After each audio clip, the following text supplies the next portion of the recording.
Qu'est-ce que Marilyn Monroe, Kim Kardashian, Angelina Jolie ou encore Rihanna ont en commun? Qu'est-ce qui les rend inoubliables 60 ans, 20 ans, même 10 ans après? Ça fait plus de 60 ans que Marilyn Monroe est partie, ça fait plus de 10 ans que Rihanna n'a pas sorti d'album et pourtant, on n'arrive pas à les oublier. Eh ben, ce n'est pas parce qu'elles sont riches, ce n'est pas parce qu'elles sont belles, même si elles le sont, ce n'est même pas parce qu'elles ont du talent. C'est grâce à une tension, grâce à une contradiction qu'elles ont. En fait, elles obéissent à une loi psychologique très précise qui est la loi de la dualité. Et aujourd'hui, on va décrypter cette loi et surtout savoir comment l'utiliser pour devenir inoubliable sans s'épuiser. Le problème, c'est qu'on nous a dit depuis l'enfance qu'il fallait choisir une seule identité pour être cohérente. Donc soit on va être une femme, soit on va être l'intello, soit on va être la femme sexy, soit on va être la femme naturelle, soit on va être la militante. Tout simplement parce que c'est plus facile à cerner, c'est plus facile à lire, à comprendre. Mais socialement, une femme trop lisible, bah, c'est une femme qui est vite classée, c'est une femme qui est vite cataloguée. Si tu la comprends immédiatement, en fait, elle est facilement remplaçable. Et ça me fait penser à la série La Servante écarlate que j'aime beaucoup parce qu'on comprend vraiment le mécanisme du pouvoir féminin. Parce que les femmes sont cataloguées à une seule fonction. Donc soit elles sont des épouses, soit elles sont des servantes, soit elles sont des Martha, soit elles sont des Jézabel, des antifemmes. Et on comprend à travers cette série et cette façon de fonctionner qu'une femme qui ne peut pas circuler dans différentes identités, à travers différentes identités, c'est une femme qui perd son pouvoir. Et c'est pour ça qu'une femme qui est 100% intello, qui se montre 100% intello, certes elle est brillante, mais elle est vite oubliée. Une femme qui se montre 100% sexy, certes, elle est attirante, mais elle est vite réduite à ça. Alors qu'une femme qui est les 2, ben, on n'arrive pas à l'oublier parce qu'on n'arrive pas à la comprendre. Il faut bien comprendre que le cerveau, il classe très rapidement les informations et ce qu'il classe, il oublie, il passe à autre chose, alors que ce qu'il ne comprend pas totalement, ben, il va observer pendant un temps, il va analyser, il va essayer de percer le mystère qu'il y a derrière cette femme. Donc on comprend que ce qui crée le magnétisme, ce n'est pas l'harmonie, c'est la tension. Et c'est pour ça qu'on parle de femmes, fascinantes, inoubliables. Ben, une femme inoubliable, comme on dit, c'est une femme qui sait maintenir la tension entre 2 identités, entre 2 archétypes. Donc d'abord, tu vas avoir ton archétype dominant, que tu vas incarner naturellement dans la vie de tous les jours, et tu vas avoir ton archétype magnétique, qui va représenter ton ombre, ta part sombre, cette fascination qu'il y a derrière. Donc comprends bien que ton archétype dominant, c'est ton identité stable, alors que ton archétype magnétique, c'est ton énergie perturbatrice. Et c'est cette tension entre les 2 qui crée le magnétisme. Prenons l'exemple sur Marilyn Monroe, comme je te l'ai dit au début. Marilyn Monroe, elle avait ce côté très archétype de la sirène, très séductrice, très érotique.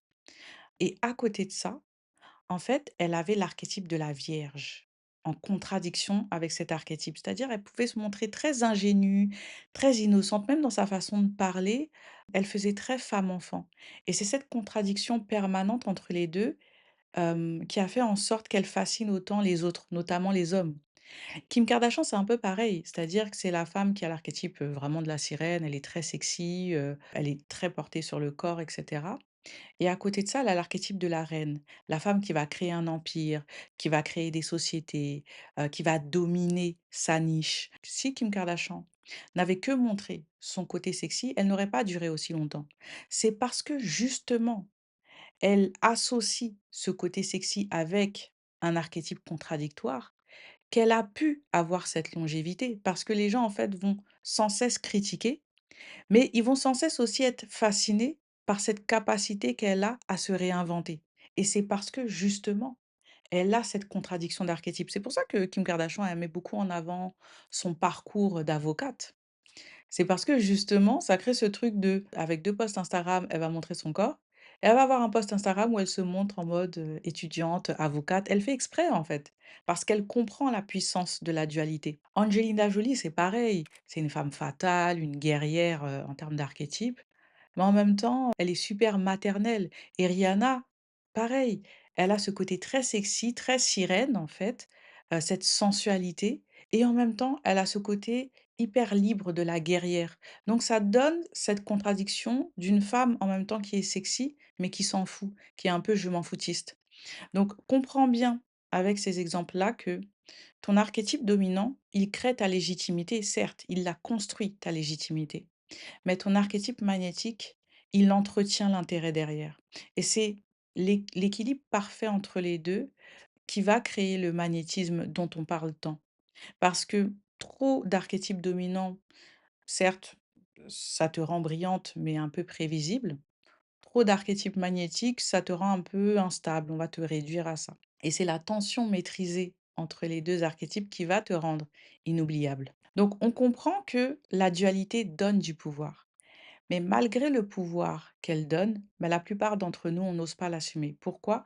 Parce que bah, c'est socialement moins acceptable. On cache très souvent notre ombre, on va la nier, on va la refouler, parce que très souvent, elle va contenir ben, une très grande ambition, peut-être une sexualité particulière, une certaine colère, une certaine domination. Et il faut le reconnaître que socialement, ce sont des traits qui sont jugés plus sévèrement chez les femmes. Donc beaucoup d'entre nous, on va les supprimer. Donc on va se donner l'air, d'être très gentil, très aimable, très semblable un peu à tout le monde. Alors oui, c'est bien d'être aimable et gentil, mais quand on force le trait, c'est qu'on a quelque chose en fait en nous que l'on souhaite cacher. Et c'est vrai que c'est plus confortable, hein, ça nous permet de naviguer plus facilement en société. Mais le problème, c'est que lorsque, on force du coup la gentillesse, bah, elle peut se transformer en timidité et en manque d'assurance. Et le pire, c'est que notre ombre, notre part sombre que l'on va cacher, elle va s'exprimer dans des moments de stress, dans des moments de doute, dans des moments de colère. Et c'est encore pire parce que à ces moments précis, tu ne vas pas te reconnaître. Et si tu remarques bien, toutes celles qui réussissent dans leur domaine, elles sont moins entravées par ces codes, elles prêtent moins attention à ce que les autres pensent de leurs contradictions. Et contrairement à ce que l'on pense, elles ne sont pas punies pour ça, elles sont récompensées. Si tu prends l'exemple de E.L. James, donc c'était une prof d'anglais, plutôt banale, mère de famille, une épouse, un peu madame tout le monde, hein. Eh ben, elle a écrit 50 nuances de grès quand elle a écrit, elle s'est pas montrée au début d'ailleurs, elle se cachait, elle avait pris un pseudonyme, elle avait pas montré son visage parce que, bah, elle avait honte d'abord de son ombre, de sa part sombre. Et pourtant, aujourd'hui, elle a vendu plus de 150 millions de livres. C'est devenu l'une des femmes les plus riches d'Angleterre parce qu'elle a accepté sa dualité intérieure, elle a accepté son côté sombre. Et pourtant, elle n'avait ni une beauté iconique, ni un réseau, elle n'avait pas d'argent, elle n'a même pas forcément un grand talent. Parce qu'on peut prendre l'exemple de J.K. Rowling, qui elle aussi a commencé de rien, hein, vraiment pour le coup, elle aussi. Mais J.K. Rowling, quand tu lis Harry Potter, on voit vraiment, véritablement qu'elle a du talent. Elle écrit extrêmement bien, elle a un génie littéraire et elle a une imagination débordante. C'est pas forcément le cas de E.L. James. Quand tu lis l'histoire, elle se lit plutôt bien, mais l'écriture est plutôt moyenne et même l'histoire, c'est pas une imagination incroyable. En plus, c'est une fanfiction à la base. Donc, ce qu'on comprend avec elle, c'est que c'est la part sombre qui attire. Surtout quand on sait qui elle est à la base. C'est une femme, sage, plutôt cultivée, plutôt respectable, qui enseignait la littérature et en fait, à l'intérieur, ben, c'était la femme qui rêvait d'explorer la domination, la soumission, le désir, c'était son ombre sexuelle, en fait. Et je pense véritablement que si c'était une femme beaucoup plus sexy qui avait écrit, ce livre, bah, le livre aurait beaucoup moins de succès. Alors c'est vrai qu'il avait du succès déjà même quand elle était anonyme, mais à ce point, je pense pas. Parce que c'est vraiment le fait que l'on découvre qui est derrière l'écriture de ce livre qui a vraiment créé cet intérêt particulier pour cet ouvrage. Donc ça te prouve vraiment que ce n'est pas réservé qu'aux stars en fait, cette loi. Et je ne te demande pas de t'inventer une ombre. Tu n'as pas à t'inventer une ombre. Tu en as déjà une. Le problème que tu as aujourd'hui, c'est que tu la neutralises parce que, ben, socialement, c'est moins acceptable.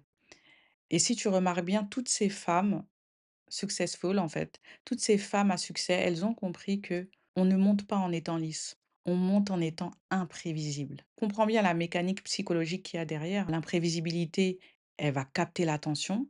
Ensuite, l'attention répétée, elle va créer l'intérêt. Ensuite, cet intérêt social, il va créer la fascination. Et c'est ensuite la fascination qui va créer la véritable influence. En fait, le cerveau, il est attiré par ce qu'il n'arrive pas à résoudre. C'est comme les puzzles, en fait, il déteste les puzzles, qui sont non résolus, le cerveau. Et si tu es un puzzle, si tu représentes un puzzle qu'il n'arrive pas à finaliser, ben, il va revenir encore et encore en essayant de résoudre ce problème que tu es, de percer le mystère qu'il y a derrière la personne que tu es. Si tout le monde te comprend, personne ne te désire vraiment. Alors que si personne ne te comprend, tout le monde te regarde. Donc la vraie question n'est pas: «Qui es-tu?» Ça, c'est une question un peu banale, auquel on ne sait pas répondre véritablement parce qu'elle veut un peu rien dire. C'est surtout: quelle est ta tension? C'est ça qui va te permettre de savoir qui tu es justement. Et cette authenticité dont tout le monde parle, c'est le fait vraiment de s'assumer véritablement, d'assumer toutes les parties de toi, même celles qui sont contradictoires. Ose montrer ta part ambitieuse, ose montrer ta part sensuelle, ose montrer ta part dominante. N'aie pas peur de cette contradiction qu'il y a en toi. Justement, c'est ta richesse en fait.